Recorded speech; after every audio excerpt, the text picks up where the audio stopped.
اچھا، محبوب اللہ صلی اللہ علیہ وسلم کا جو واقعہ ہے شق و صدر والا، اس کی حیثیت کیا تاریخی روایت ہے یا اس کی تفصیلات جو ہیں ہمیں حدیث میں بھی ملتی ہیں؟ نہیں، اور اگر حدیث میں ملتی ہیں تو ہاں کتنی جی، دفعہ؟ 2 دفعہ تو ملتی ہے۔ صحیح بخاری کے اندر یہ حدیث موجود ہے کہ جب حلیمہ سعدیہ کے پاس تھے رضی اللہ تعالیٰ عنہ وسلام اللہ علیہ نبی علیہ السلام، تو ان کو آ کے، یہ آپ کو مشکات میں بھی نا علامات النبوہ والے چیپٹر میں حدیث مل جائے گی۔ جی سیدہ حلیمہ کو آ کے کسی نے کہا کہ جی محمد صلی اللہ علیہ وسلم کو تو قتل کر دیا گیا ہے، چھوٹی سی عمر تھی آپ کی۔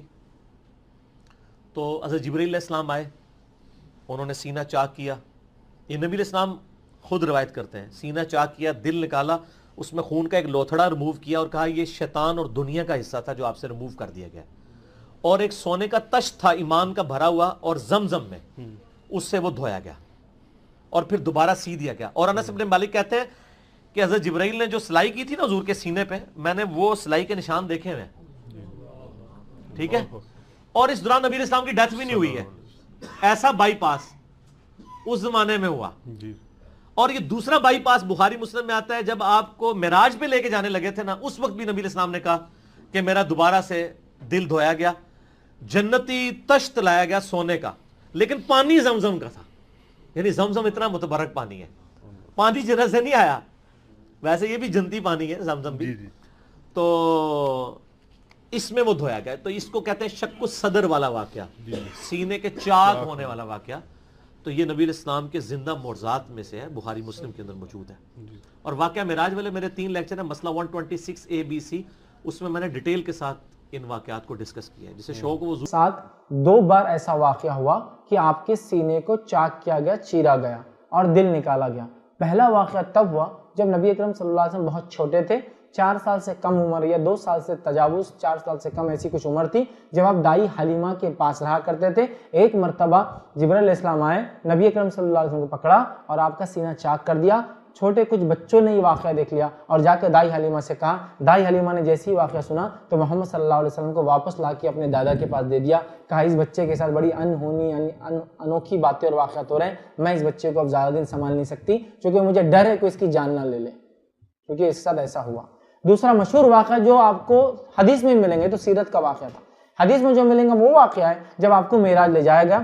معراج لے جانے سے پہلے آپ صلی اللہ علیہ وسلم فرماتے رات میں میری چھت کھل گئی، ٹھیک ہے، جبرائیل علیہ السلام میرے پاس آئے اور ساتھ میں ایک تش لے کر آئے اور میرا دل نکالا گیا اور میرے پورے دل کو دھویا گیا، اور دھونے کے بعد اس میں 2 مرتبہ لائے تھے، معاف کرنا، حدیث میں آتا ہے 1 مرتبہ میں دھویا گیا اور دوسرے مرتبہ کو میرے دل میں ڈال دیا گیا۔ وہ جو دوسرا مرتبہ تھا جو میرے دل میں ڈالا گیا وہ ایمان تھا، آپ کے دل کو دھویا گیا۔ کچھ روایت میں یہ الفاظ ہے دل کو دھو کر کچھ حصہ اس کا نکالا گیا، واللہ عالم، اس کی حکمت علماء بتاتے پھر۔ بہرحال یہ سب غائب کی باتیں ہیں، آپ نے کہا اور ہم نے سنا اور اس پہ ہم نے ایمان لایا، تفصیلات ہم نہیں جانتے، لیکن ان واقعات سے ایک بات تو اپنی جگہ ہے جو ہمیں پتہ چلتی ہے کہ دل ایک ایسا اعضاء ہے جس کو نکال کر باڈی میں واپس ڈالا جا سکتا ہے، چونکہ وہ نکالا گیا، دھویا گیا، واپس ڈالا گیا اور وہ پھر چلا، ہے نا۔ دماغ ویسے اعضاء ہیں، دماغ کو نکال کر واپس نہیں لگا سکتے ہیں۔ دل کو آپ دیکھیے ٹرانسپلانٹ کبھی اگر آپ نے دیکھا ہوگا، سبحان اللہ، ایک ایسا عجیب عمل ہے کہ انسانی دل نکل کر بھی باہر دھڑکتا رہتا ہے، پورا اتنا آپریشن 4 گھنٹے 5 گھنٹے چالو ہوتا ہے، دھڑکتا رہتا ہے، اس میں خون پاس کرتے رہی، اس کی پمپنگ چالو رہتی، پھر وہ نکال کر اس آدمی کو لگا دیا تھا، سبحان اللہ، بڑی عجیب بات ہے۔ بہرحال تو آپ کا دل نکالا گیا، اس کو اس میں ایمان بھر دیا گیا اور اس کو دھویا۔ حضرت عبداللہ شہید کیے گئے عالم جوانی میں یہودیوں کے علاقے میں۔ حضرت آمنہ، یہ سارے فی النار ہے نا، یہودی جو اسلام ہے جو انہوں نے بہت پہلے لانچ کر دیا ہے، اس میں یہ آبا سارے فی النار ہیں۔ حضرت آمنہ جب حاملہ تھیں اس آپ صلی اللہ علیہ وآلہ وسلم سے، ان پہ قاتلانہ حملہ ہوا یہود کی طرف سے۔ رسول خدا بچپن میں تھے، مکہ میں تھے، مکہ کیوں نہیں رہ سکے؟ اس لیے ان کی جان کو خطرہ تھا۔ انہیں حلیمہ سعدیہ کے پاس کیوں بھیجا گیا؟ جی، روپوش رکھنے کے روپوش کے لیے، دودھ کے لیے ہوتا تو 2 سال بعد واپسی ہوتی۔ وہاں بھی ان پہ قاتلانہ حملہ ہوا یہود کی طرف سے۔ اب مسلمان بتائیں کون سا قاتلانہ حملہ ہوا تھا؟ جی جی جی جی بالکل. جی آپ ذرا بتائیے. جی حلیمہ سعدیہ کے گھر میں ہوا تھا. اچھا ہوا تھا. جی یہود نے کیا تھا. یہود نے کیا تھا. اس کو ایک فلم میں فلمایا بھی گیا ہے جو ایران نے بنائی ہے اس کو, دا محمد. اچھا میسنجر محمد کے نام. نہیں اس فلم کو چھوڑ دیجیے, ہمیں فلموں سے کام نہیں. ٹھیک ہے. ٹھیک ہے نا. یہود نے جو حملہ کیا, ہماری کتابیں کیا کہتی ہیں؟ حملہ آور کون تھا؟ کس نے حملہ کیا؟ جبرائیل نے. اچھا. ہاں اب یہ یہودی نریشن چل رہا ہے, خلفاء کے وقت سے نہیں, آبا و اجداد محمد مصطفیٰ صلی اللہ علیہ وآلہ وسلم کے وقت سے اس کی پلاننگ چل رہی ہے. یعنی وہ اس بارے میں کہہ رہے ہیں کہ وہ اسلام وہ کیا؟ دین بنا رہا ہے. اچھا. وہ اسلام کا ایک ورژن بنا رہا ہے. اب دیکھتے ہیں وہ کدھر ہے. اچھا ہے نا. الزام لگانا تو بہت آسان ہے. آپ کو کیسے کیا انہوں نے؟ ابھی آئس چلتے ہیں تو اس میں کچھ نہ کچھ چیزیں کھلیں گی. ابھی اصل سمجھ میں آ جائے کہ یہود کب سے ایکٹیو ہے نا. فتوحات شروع ہوئی ہیں تو پھر وہ ایکٹیو ہوئے ہیں. فتوحات سے ان کو کوئی مشکل نہیں تھی. یہ بھی بہت بڑی بات ہے لیکن اس پہ میں ابھی بات نہیں کرنا چاہتا. صحیح ہے نا. فتوحات سے ان کو کوئی مشکل نہیں تھی. اور کیا ہوا وہ ایک تاریخ ہے, اس پہ انشاءاللہ کبھی پھر موقع ملا. ابھی ہر چیز بات نہیں کی جاتی. حملہ ہوا رسول خدا پہ. اب وہ نیریشن جو یہودیوں کی ہو, اچھا اب یہودی کہیں تو شاید کچھ لوگوں کو اتنا سمجھ میں نہ آئے. اسرائیلیات شاید کچھ لوگوں نے سن رکھا ہو کہ ہماری روایات میں اسرائیلیات بہت ہیں. اسرائیلیات کی جو نیریشن ہے اس کے مطابق کیا ہوا تھا, رسول خدا پہ حملہ آور کون تھا؟ وہ جو واقع شق صدر کہتے ہیں. اچھا واقع شق وہ تو بیان کیا جاتا ہے آپ کی فضیلت کے اندر کہ ہاں فضیلت سینے کو چاک کیا جی گیا. جی فضیلت بیان کرتے ہیں. تو یہود کب کہیں گے کہ ہم جو بیان کر رہے ہیں وہ ہم مذمت کر رہے ہیں, تو پھر تو اسلام نہیں ہوگا نا. وہ فضیلت میں مذمت کرتے ہیں ایک, اور فضیلت بیان کر کے یا واقعات کو توڑ موڑ کے حقائق کو بدل کے اپنے آپ کو معصوم کر دیتے ہیں. اتنی طویل داستان ہے یہ یہود کی دشمنی کی کہ اس میں سے ہر جگہ مجھے اتنی چیزیں نظر آ رہی, اتنی سٹوریز نظر آ رہی ہیں کہ میرا جی ذرا یہ بھی بتا دوں, یہ بتا دوں, یہ بتا دوں, لیکن پھر وہ ایک جو مبتدی ذہن ہے نا, بچہ جو سن رہا ہے اسے پھر سمجھ میں نہیں آئے گا.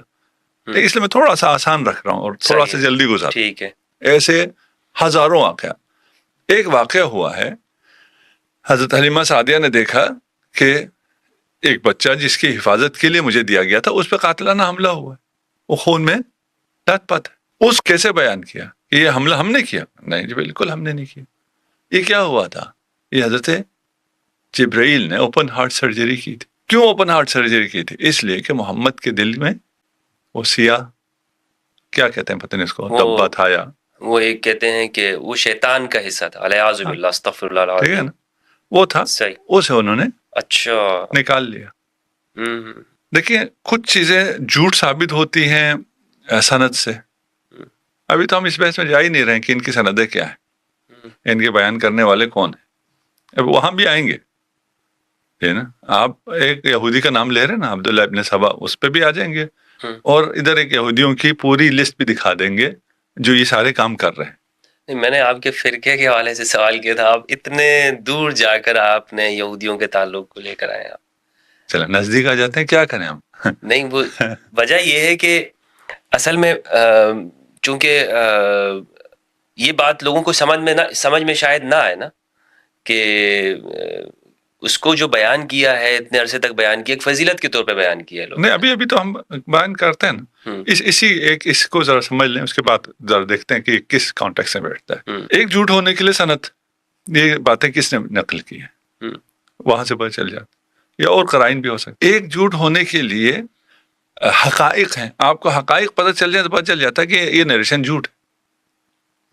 اس زمانے میں اوپن ہارٹ سرجریز نہیں ہوتی تھی, اس لیے لوگوں کو پتہ نہیں تھا کہ پتہ نہیں اگر انسان کا سینہ چاک کیا جائے اس میں سے نکلتا ہوگا, سیاہ دبا ہوگا.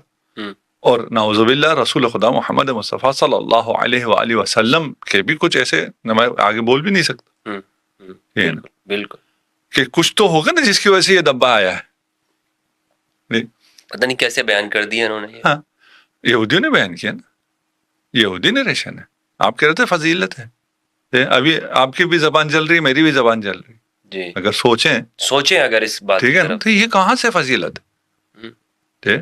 جو آپ سیرت میں، فضائل میں، احادیث میں، صحاح میں سب جگہ بیان کیے چلے جا رہے ہیں. آج روزانہ کتنی ہارٹ سرجریز ہوتی ہیں؟ ہزاروں میں. روزانہ ہزاروں میں ہوتی ہیں. کس کس کی ہوتی ہیں؟ کافر کی بھی، فاسق کے بھی، مرتد کے بھی، مسلمان کے بھی، پتہ نہیں ہر قسم کے لوگوں. آج تک کسی کے دل میں سے کوئی سیاہ دبا نکلا ہے کہ آپ سرجن سے کہیں بھئی آپ جب سرجری کر رہے ہیں تو ہمارے مریض کے دل سے وہ سیاہ بھی نکال دیجیے، اب اوپن ہارٹ اوپن تو ہو ہی رہا ہے، کبھی نکلا ہے؟ نہیں. اور الیاذ باللہ وہ پیغمبر کے لیے مان رہے ہیں وہ نقطہ، وہ سیاہ نقطہ.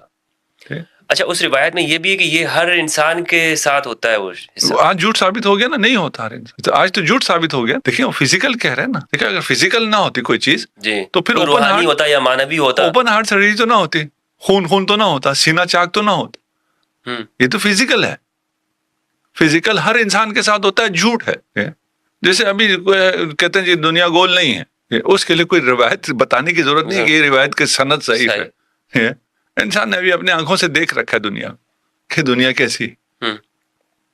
یہ بھی انسان نے اپنی آنکھوں سے دیکھ لیا ہے کہ کسی بھی انسان کے، کسی بھی جتنا بھی گناہ گار ہو، ابھی آپ ٹرمپ کا بھی اگر سینہ چاک کریں تو اس میں بھی کوئی ایسی کوئی سیاہ چیز نہیں، فزیکل کوئی چیز نہیں. جھوٹ.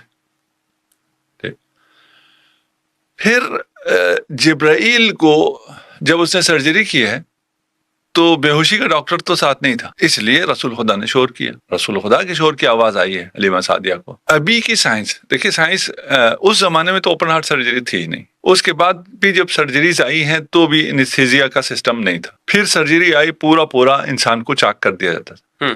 ابھی سرجریز آ گئی ہیں، 2-4 ہول کرتے ہیں، اس سے وہ اپنا آپریشن کر لیتے ہیں.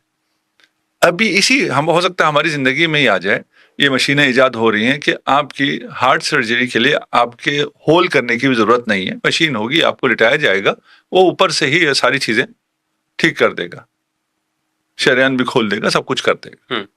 یہ ابھی ہونے جا رہا ہے. ویسا سرجن تھا اس نریشن کے مطابق. طولانی ہو گئی، میں کسی بات پہ زیادہ نہیں رکنا چاہتا. یہ نریشن کہاں سے آئی ہے؟ یہود سے آئی ہے. کیوں آئی ہے؟ یہود کو بچانے کے لیے آئی، اور وہ اسلام کے خلاف انہوں نے کھڑا کیا. اس میں یہ بھی ہے کہ یہ آبا و اجداد نبی سب کافر تھے. تصریح ہے قرآن کی، اور باقی واقعات بھی ہیں کہ راہب بھی پہچانتا تھا، عیسائی بھی پہچانتا تھا، یہود بھی پہچانتا تھا، پیدا ہونے سے پہلے بھی پہچانتے تھے، دیکھ کے بھی پہچانتے تھے. اگر نہیں پہچانتے تھے تو خود رسول خدا کے والدین نہیں پہچانتے تھے. یہ بڑے عجیب معاملہ ہے.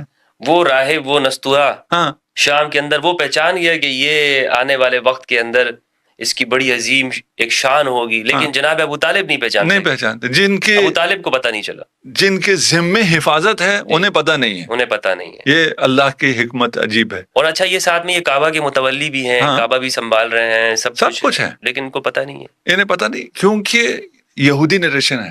یہ ساری یہودی نریشن ہے. اچھا، ابھی آپ ایک آدھ جگہ تلاش کر رہے ہیں نا کہ یہودیوں نے کدھر کیا ہے. اگر آپ میری بات پہ آ رہے ہیں ٹھیک کہ جہاں سے میں لے کے چل رہا ہوں، تو یہ بڑا پھر اس کے بہت یعنی شاید جس بچے کو سمجھ میں آئے اس کو آج رات نیند نہ آئے. ہلا کے رکھ دیا ہے اپنے دماغ کو. اگر یہ تو لوگ ہل جائیں گے جو سن رہے ہیں، کیا ہو رہا ہے، کیا ان کے ساتھ، یہ کس کو یہودیوں کی ایجاد کہہ رہے ہیں اور ان کے ساتھ کیا ہو رہا ہے. ٹھیک، ابھی ہم کسی کو کوئی الزام نہیں لگا رہے، ہم تو کوئی نہیں کہہ رہے کون ہے. نہیں، آپ نے تو الزام نہیں لگایا، لیکن چونکہ اتنا بڑا طبقہ، حضرت اتنا بڑا طبقہ کان پکا دیے انہوں نے کہ یہ وہ گروہ ہے، یہ وہ گروہ ہے کہ جو یہودیوں نے ایجاد کیا. وہ ایک بندہ آیا اور اس نے اتنی ایک لسٹ بنا دی اور لوگوں سے کہا کہ علی کے بارے میں یہ کہو، علی کے بارے میں یہ عقیدہ رکھو اور یہ رکھنے رکھ. مطلب یہ پوری دنیا کو لگا دی انہوں نے، ایک اکثریت کو مسلمانوں کی، اور اسی میں دور کر دیا. یہی یہودیوں کی سازش یہی ہے. دیکھیں یہاں الزام نہ آئے، ہم نے ایک ورژن تیار کیا ہے، اس پہ الزام نہ آئے. طریقہ کیا ہے؟ وہی الزام دوسرے پہ لگا دو، وہ دفاع کرتا رہے. بسم اللہ الرحمن الرحیم. علم نشرح لک صدرک. حبیب، کیا ہم نے تیرے سینے کو کھول نہیں دیا؟ کیا ہم نے تیرے سینے کو کھول نہیں دیا؟ بھائی رک جاؤ. کہتے ہیں کہ سینہ چاک کیا گیا تھا. شرح صدر کے معنی ہے، لکھا ہے تفسیر لکھنے والوں نے کہ پیغمبر اکرم کا سینہ چاک کیا گیا تھا اور اس میں سے کچھ نکالا گیا تھا. لکھا ہے نا. تو کہتے ہیں کہ علم نشرح لک صدرک، حبیب کیا ہم نے تمہارے سینے کو چاک نہیں کیا؟ شرح صدر، اس کا ترجمہ کیا کیا گیا؟ سینے کا چاک کرنا. شرح صدر، صدر سینے کو کہتے ہیں، شرح چاک کرنا، یہ ترجمہ کیا گیا. یہ میرے دوست جو علم نشرح کی تفسیر لکھتے ہیں وہ سورہ طٰہٰ کی تفسیر میں بھول جاتے ہیں کہ جب موسیٰ علیہ السلام سے کہا کہ اذهب الى فرعون انه طغى، موسیٰ جاؤ فرعون کے دربار میں، اس نے بڑی سرکشی اختیار کی ہے، تو انہوں نے پہلی دعا یہ مانگی کہ رب اشرح لی صدری، مالک میرے سینے کو کھول دے. تو کیا وہاں بھی آپریشن ہوا تھا؟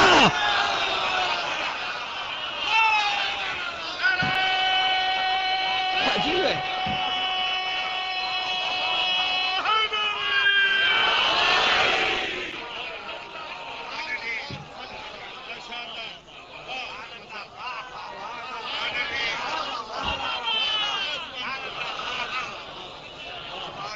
تو کیا وہاں بھی کوئی فرشتہ گیا تھا موسیٰ علیہ السلام کا سینہ چاک کرنے کے لیے؟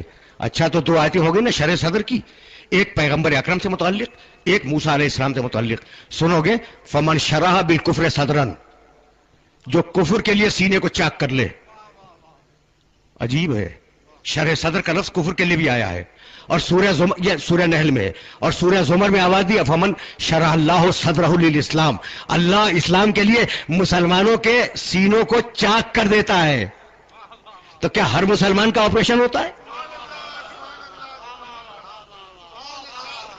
یعنی فرشتوں کو کوئی کام ہی نہیں ہے سوائے اس کے کہ سینے چاک کرے اور رفو کرے.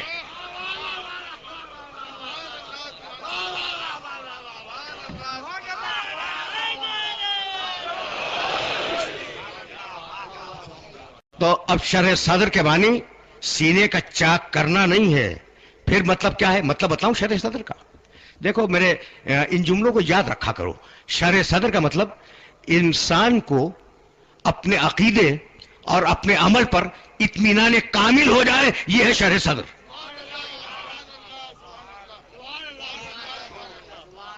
شرح صدر کا مطلب سمجھ میں آ گیا؟